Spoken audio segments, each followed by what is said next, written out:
अस्सलाम वालेकुम रहमतुल्लाहि बरकातहू। तमाम रामदुर मुसलमान भाइयों से एक ज़रूरी ऐलान के लिए हमारे अंजुमन के अध्यक्ष साहब, उपाध्यक्ष साहब और सेक्रेटरी साहब और तमाम हमारे डायरेक्टर साहब आज मौजूद हैं। लेकिन अध्यक्ष साहब को कुछ काम रहने की वजह से वो हमना इस काम के लिए आगे बढ़ाने के लिए बोल कर गए हैं। क्या है, अभी बहुत सारे लोगों के दिमाग में अंजुमन को लेकर हम भी मेंबर बनना है बोल के बहुत सारे लोगों के दिमाग में है। और आप सब बोल रहे हैं कि कन्नड़ में बोलो, ठीक है। ಎಲ್ಲರ ಗಮನದಲ್ಲಿ ಒಂದು ವಿಷಯ ತರ್ತಕ್ಕಂಥದ್ದು ಏನಂತಂದರೆ, ಅಂಜುಮನ್ ಇಸ್ಲಾಂ ಕಮಿಟಿಗೆ ಹೊಸ ಸದಸ್ಯರನ್ನು ನೇಮಕ ಮಾಡಿಕೊಳ್ಳುವ ಕುರಿತು ಈಗಾಗಲೇ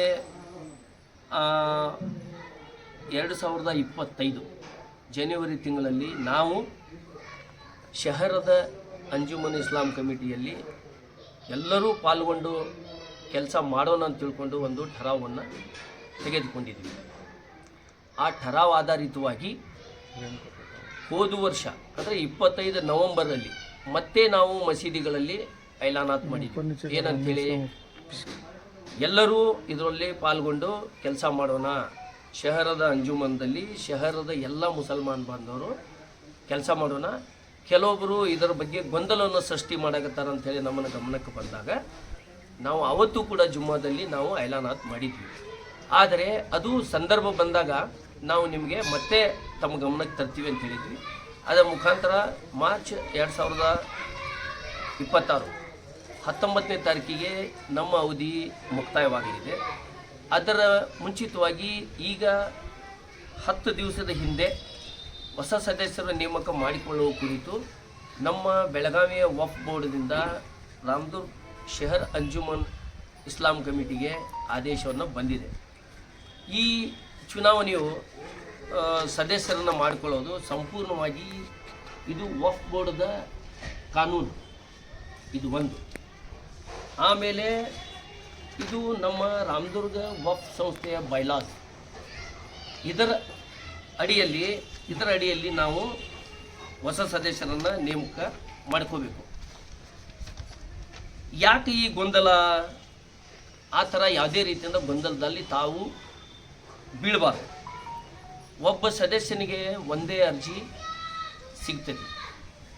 ಆ ಒಬ್ಬ ಸದಸ್ಯ ಆಗಬಯಸವನು ರಾಮದುರ್ಗ್ ಶಹರದ ವಫ್ನಲ್ಲಿ ದಾಖಲಾತಿ ಇರ್ತಕ್ಕಂಥ ಯಾವುದೇ ಸಂಸ್ಥೆಯಲ್ಲಿ ಅವನು ಸದಸ್ಯ ಈ ಮುಂಚೆ ಇರಬಾರ್ದು. ಅಂಜುಮನ್ ಸಂಸ್ಥೆಯಲ್ಲಿ ಸದಸ್ಯ ಆಗಬಯಸವ ಮತ್ತೊಂದು ಸಂಸ್ಥೆಯಲ್ಲಿ ಅವನು ಸದಸ್ಯ ಇರಬಾರ್ದು. ಎರಡನೇದು, ಸದಸ್ಯತ್ವ ಶುಲ್ಕ 100 ರೂಪಾಯಿ ಹಾಗೂ ಪ್ರತಿ ತಿಂಗಳ 20 ರೂಪಾಯಿದಂತೆ ಒಟ್ಟು 340 ರೂಪಾಯಿಯನ್ನು ಅವರು ನಮ್ಮಲ್ಲಿ ಭರಿಸಬೇಕು. ಆಮೇಲೆ ಇದರದ ಸಮಯ ಬೆಳಿಗ್ಗೆ 10 ಗಂಟೆಯಿಂದ ಸಾಯಂಕಾಲ 4 ಗಂಟೆವರೆಗೂ ಇರ್ತದೆ. ಆಮೇಲೆ ಒಂದು ಫಾರ್ಮ್ ತೊಗೋಬೇಕಂತಂದ್ರೆ ಅರ್ಜಿ ಫಾರ್ಮ್ಗೆ 10 ರೂಪಾಯಿ ಕೊಟ್ಟು ನಮ್ಮ ಅಂಜುಮನ್ ಸಂಸ್ಥೆಯ ಕಾರ್ಯದರ್ಶಿಯವರು ಇದನ್ನು ಫಾರ್ಮನ್ನು ವಿತರಣೆ ಮಾಡ್ತಾರೆ. ಈಗಾಗಲೇ ನಾವು ಕೇಳ್ಪಟ್ಟಿವಿ, ಯಾರ್ಯಾರು ಜೆರಾಕ್ಸ್ಗಳನ್ನು ಮಾಡಿ ಅವರು ಇಷ್ಟ ಬಂದಂಗೆ ಅವರು ಅದಕ್ಕೆ ಆಧಾರ್ ಕಾರ್ಡು ಅದನ್ನೆಲ್ಲ ಹಚ್ಚಾಗತ್ತಾರಂತೆ. ಅದು ಆ ರೀತಿ ಇರಂಗಿಲ್ಲ. ಇದು ನಮ್ಮ ಅಂಜುಮನ್ ಇಸ್ಲಾಂ ಕಮಿಟಿ ಸದಸ್ಯರಾಗ ಬಯಸೋರ ಅಪ್ಲಿಕೇಶನ್ ಫಾರ್ಮ್ ಇದು. ಈ ಫಾರ್ಮ್ ಪಡಿಬೇಕಂದ್ರೆ ಈ ಫಾರ್ಮಕ್ಕೆ 10 ರೂಪಾಯಿ ಅವನು ನಮ್ಮ ಸಂಸ್ಥೆಯ ಕಾರ್ಯದರ್ಶಿ ಹತ್ರ ಜಾಮಿಯಾ ಮಸೀದಿಯಲ್ಲಿ ಕೊಟ್ಟು ಇದನ್ನು ಪಡಿಬೇಕಾದ್ರೆ ಒಂದು ರಿಜಿಸ್ಟರ್ ಒಳಗೆ ಸಹಿ ಮಾಡಿ ಪಡಿಬೇಕು.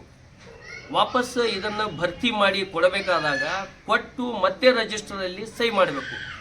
ಆವಾಗ ಈ ಕೆಳಗಡೆ ಇದ್ದಂಥ ಒಂದು ಎಕ್ನಾಲಜ್ಮೆಂಟ್ ನಮ್ಮ ವಫ್ ಸಂಸ್ಥೆಯಿಂದ ಯಾವ ಸದಸ್ಯ ಇದನ್ನು ಕೊಟ್ಟಿರ್ತಾನ ಅವನಿಗೆ ರಿಟರ್ನ್ ಆಗಿ ಸಿಗ್ತೈತಿ. ಇದಾದ 4ನೇ ತಾರೀಕಿನವರೆಗೂ ಇದರದ ಸಮಯಾವಕಾಶ ಐತಿ. ತಮಗೆ ಯಾರು ಕೊಡೋರಿದ್ದಾರೆ, ಯಾರು ಈ ಸದಸ್ಯತ್ವ ಬಯಸಿದ್ದಾರೆ ಅವರಿಗೆ ಇದು 4ನೇ ತಾರೀಕಿನವರೆಗೂ ಸಮಯ ಐತಿ. ಇನ್ನು ಉಳಿದ ಸಾಕಷ್ಟು ಗೊಂದಲಗಳನ್ನು ಸೃಷ್ಟಿ ಮಾಡಕತ್ತಾರ ಅಂತೇಳಿ ಭಾಳಷ್ಟು ಜನ ಬಂದು ಹೇಳ್ಯಾರ. ಇದರೊಳಗೆ ಯಾವುದು ಗೊಂದಲ ಮಾಡ್ಕೊಳ್ಳುವಂಥದ್ದು ಇದೇ ಇಲ್ಲ. ವೆರಿ ಸಿಂಪಲ್, ಭಾಳ ಸಿಂಪಲ್. ಯಾರು ಶಹರದ ಮುಸಲ್ಮಾನರು ಯಾರು ಆಗ ಬಯಸಿದ್ದಾರೆ ಅವರು ತಮ್ಮ ಆಧಾರ್ ಕಾರ್ಡನ್ನು ಇದಕ್ಕೆ ಹಚ್ಚಬೇಕು, ಜೆರಾಕ್ಸ್ 2 ಫೋಟೋ ಹಚ್ಚಬೇಕು, ಒಂದು ಅವ್ರದ್ದು ವೋಟರ್ ID-ಯನ್ನು ಜೆರಾಕ್ಸ್ ಹಚ್ಚಬೇಕು. 18 ವರ್ಷ ಮೇಲ್ಪಟ್ಟಿರಬೇಕು. ಯಾರು ಇದರಲ್ಲಿ ಸದಸ್ಯರಾಗೋರು ಇದ್ದಾರೆ ಅವರು 18 ವರ್ಷದ ಮೇಲ್ಪಟ್ಟಿರಬೇಕು. ಇದು ಇದರದ ಸಂಪೂರ್ಣವಾದಂಥ ಒಂದು ಕ್ಲಿಯರೆನ್ಸು.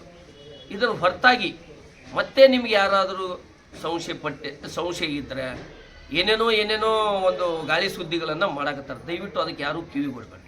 ಇಲ್ಲೇ ನನ್ನ ಜೊತೆ ಎಷ್ಟು ಜನ ಇವತ್ತು ನಾವು ಮಾಧ್ಯಮದ ಮುಖಾಂತರ ಎಲ್ಲರ ಗಮನಕ್ಕೆ ತರಾಕತ್ತೀವಿ. ಉದ್ದೇಶನ ಅದ, ಯಾರು ಗೊಂದಲ ಬೀಳಬಾರ್ದು ಮತ್ತು ಎಲ್ರಿಗೂ ಅನುಕೂಲ ಆಗಲಿ ಅಂತ ತಿಳ್ಕೊಂಡು ಹೇಳಾಕತ್ತೀವಿ. ಯಾರಿಗೂ ಏನಾದ್ರು ಗೊಂದಲ ಇತ್ತಂದ್ರೆ ನೇರವಾಗಿ ನಮ್ಮನ್ನು ಕಾಂಟ್ಯಾಕ್ಟ್ ಮಾಡಿರಿ, ಫೋನ್ ಮುಖಾಂತರ ಕಾಂಟ್ಯಾಕ್ಟ್ ಮಾಡಿರಿ, ಇಲ್ಲ ಜಾಮೆ ಮಸೀದಿಗೆ ಬಂದು ತಾವು ಭೇಟಿಯಾಗಿ ಕೆಲಸನ ಮಾಡಬೇಕು.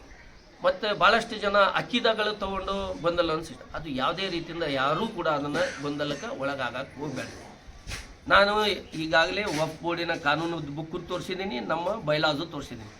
ಏನಿದ್ರೂ ಲೀಗಲ್ ಆಗಿ ಕಾನೂನು ಪ್ರಕಾರ ನಾವು ಸದಸ್ಯತ್ವವನ್ನು ಮಾಡ್ಕೋಬೇಕಾಗ್ತೈತಿ. ಖಂಡಿತವಾಗಿಯೂ ಅದ್ರ ಬಗ್ಗೆ ಮಾಡ್ಕೊಳ್ಳೋ ಅಂತ ತಿಳ್ಕೊಂಡು ತಮ್ಮ ಈಗಾಗಲೇ ಎಲ್ಲ ಶಹರದ ಮಸೀದಿಗಳಲ್ಲಿಯೂ ಕೂಡ ಇದರ ಬಗ್ಗೆ ಗಮನ ತಂದು ಮತ್ತೆ ಮಾಧ್ಯಮದ ಮುಖಾಂತರನೂ ಕೂಡ ನಾವು ಇದನ್ನು ಮಾಹಿತಿ ಕೊಡಾಕತ್ತೀವಿ. ಇನ್ನೂ ಒಂದು 4-5 ದಿವಸ ಬಿಟ್ಟು ಮತ್ತೆ ಹಂಗೇನಾರು ಪೇಪರಲ್ಲಿ ಕೊಡ್ತಕ್ಕಂಥ ಏನಾದ್ರು ಸಂದರ್ಭ ಬಂದರೂ ಕೂಡ ಅದನ್ನು ನಾವು ಮಾಡ್ತೀವಿ ಅಂತ ತಿಳ್ಕೊಂಡು ತಮ್ಮ ಮುಖಾಂತರ ನಮ್ಮ ಎಲ್ಲ ಮುಸಲ್ಮಾನ್ ಬಾಂಧವರಿಗೆ ಅವರ ಗಮನಕ್ಕೆ ತರ ಬಯಸ್ತೀವಿ. ನಮಸ್ಕಾರ.